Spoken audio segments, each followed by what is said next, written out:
Dubay shahzodasining villasiga ilingan lyustradan ministr uyiga ham ilib qo'ydik. Oila katta bo'lgani uchun kuxnyani shunaqa katta prostranstvoga joylashtirdim. Oshxonamizni birinchi zonasi ovqat qiladigan zona, ikkinchisi ovqatlanadigan zona, uchinchisi bo'lsa dam oladigan zonamiz.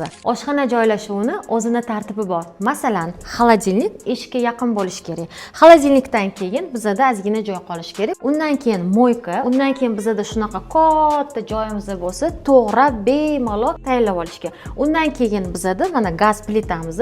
Endi bu yoqdan olamiz, podachani biz stolga qo'yishimiz uchun o'rtada mana shunaqa prostranstvo bo'lishi kerak. Texnikalarning hammasi Bosch brendidan.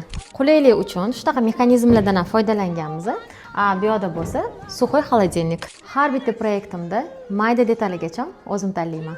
Bu uy dizayni amerikanskiy klassika stilida. Mebellar bo'lsa Amerika brendi Karakoliniki. Pardamizni, shnurimizni, hatto mana ornamentimizgacha chetga zakaz qildik. Agar ahamiyat qilayotgan bo'lsanglar, ornamentimiz bilan mana stulimizni spinkasini bir-biriga moslab tanlaganman. Dizayner nafaqat chiroyli narsalarni, sizga qulay bo'lgan narsalarni ham tanlaydi. Mana mebellar qaranglar, qanaqa ham udobniy.